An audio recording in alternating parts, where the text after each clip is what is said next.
ಭೂಮಿ ಅಭಿವೃದ್ಧಿ ನಿಗಮ ಯಾರ್ದು ಅದು?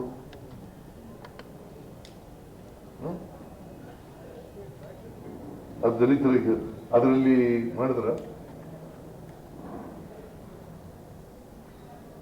ಬಸವರಾಜ ಬೊಮ್ಮಾಯಿ ಚೀಫ್ ಮಿನಿಸ್ಟರ್ ಆಗಿದ್ರು,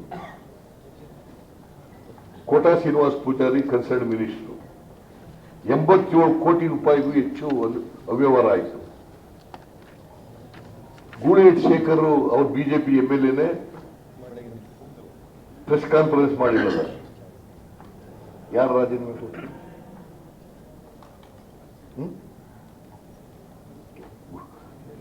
ಚೀಫ್ ಇವರು ಬೊಮ್ಮಾಯಿ ಅವರು ಕೊಟ್ಟರ.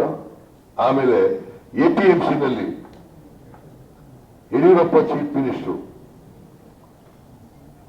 47 ಕೋಟಿ 16 ಲಕ್ಷ ರೂಪಾಯಿ ಲೂಟಿ ಆಗೋಯ್ತು. ಅದು ಆವರ್ತ ನಿಧಿ ದುಡ್ಡು, ರೈತರಿಗೆ ಕೊಡಬೇಕಾಗಿದ್ದ ದುಡ್ಡು. ಬಸವರಾಜ ಬೊಮ್ಮಾಯಿ APMC ಮಿನಿಸ್ಟರ್ ರಾಜೀನಾಮೆ ಕೊಟ್ರ? ಇಡಿ ಎಂಟರ್ ಆಗಿತ್ತ? ದಟ್ ಇಸ್ ಮೈ ಪಾಯಿಂಟ್ ಅಷ್ಟೇನೆ. ಆಮೇಲೆ ದೇವರಾಜ ಸುಟ್ಟಕ್ terminal, Basavaraj Bommai chief minister, Sriramulu transport minister. 50 ಕೋಟಿಗೂ ಹೆಚ್ಚು ಹಗರಣ ಆಯಿತು. ಸುಮಾರು 47 ಕೋಟಿ 10 ಲಕ್ಷ ರೂಪಾಯಿ ಕೆಲಸನ ಮಾಡದೆ ದುಡ್ಡು ತಗೋಬಿಟ್ಟು 3 ಕೋಟಿ ರೂಪಾಯಿ ಅಧ್ಯಕ್ಷನ ಅಕೌಂಟ್ಗೆ ಹೋಗಿದೆ ನೇರವಾಗಿ. ವೀರಯ್ಯ ಅಧ್ಯಕ್ಷ, ಅವನು ಅರೆಸ್ಟ್ ಮಾಡಾಗಿದೆ. ಶಂಕರಪ್ಪ ಅಂತೇಳಿ MD ಅರೆಸ್ಟ್ ಆಗಿದ್ದಾನೆ.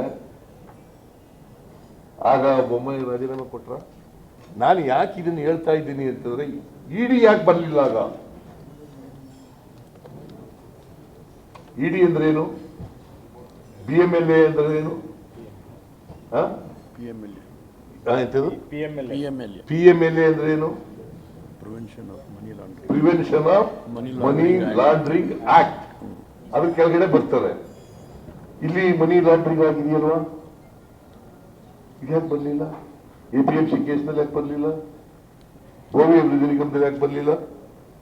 ದೇವರಾಜ ಟರ್ಮಿನಲ್ ಯಾಕೆ ಬರಲಿಲ್ಲ? ಗಂಗಾ ಕಲ್ಯಾಣ ಕೇಸ್ನಲ್ಲಿ ಬರಲಿಲ್ಲ, ಪ್ರವಾಸೋದ್ಯಮ ಕೇಸ್ನಿಲ್ಲ. ನಾನು ಎಲ್ಲನೂ ಹೇಳಿದ್ದೀನಿ. ಅಲ್ಲಿ ಸುಮಾರು 21 ಹಗರಣಗಳು